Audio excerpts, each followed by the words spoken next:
Bonjour chers amis de Pâques une parole, bienvenue en ce troisième dimanche de Pâques, le dimanche 4 mai.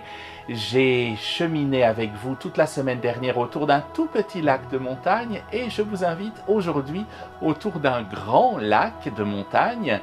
Voyez derrière moi le beau lac de Longrin. C'est un lac artificiel au-dessus d'Aigle dans la montagne, retenu par le barrage du même nom, le barrage de Longrin. Lorsqu'on veut s'y rendre, il faut toutefois faire attention car la route qui longe le lac de Longrin est en partie zone militaire et donc c'est pas toujours facile d'aller faire un pique-nique là-haut suivant les périodes de l'année. C'est pas qu'une parole, c'est donc deux paroles, une parole biblique que je tire aujourd'hui de l'Évangile et une parole de notre défunt pape François dont nous élirons probablement cette semaine un successeur. Il est possible donc que cette capsule ne soit pas tout à fait d'actualité le jour en question, on se rattrapera le lendemain ou le surlendemain, pas de problème. Je disais que je tirais la parole biblique d'aujourd'hui de l'Évangile, c'est l'Évangile de Luc qui a retenu mon calendrier. Au chapitre 10, voici les versets 39 à 40. Marie, s'étant assise aux pieds du Seigneur, écoutait sa parole. Quant à Marthe, elle était accaparée par les multiples occupations du service. C'est une coïncidence que cette phrase arrive précisément la semaine où je vais vous proposer à Aigle une soirée sur Marthe et Marie, parce que ce passage a été très mal compris. Est-ce que la vaisselle est moins bonne que la prière, par exemple? Est-ce qu'être femme au foyer, c'est moins bien qu'être religieuse? Voilà des hérésies qu'on a longtemps tirées de ce texte, alors que c'est pas du tout, mais alors pas du tout cela.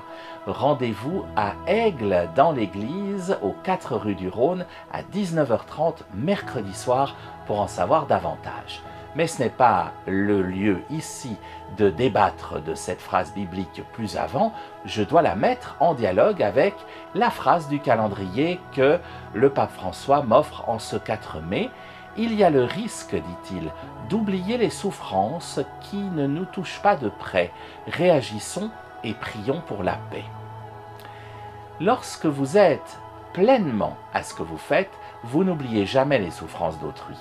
Mais lorsque, comme Marthe ce jour-là, vous êtes accaparé par ce que vous faites, là vous risquez de jalouser ce que fait l'autre et donc de n'être plus du tout conscient de la valeur ou de la difficulté de ce que fait l'autre. L'herbe est plus verte dans le pré du voisin, le travail de l'autre a l'air tellement plus facile que celui que je suis en train de faire.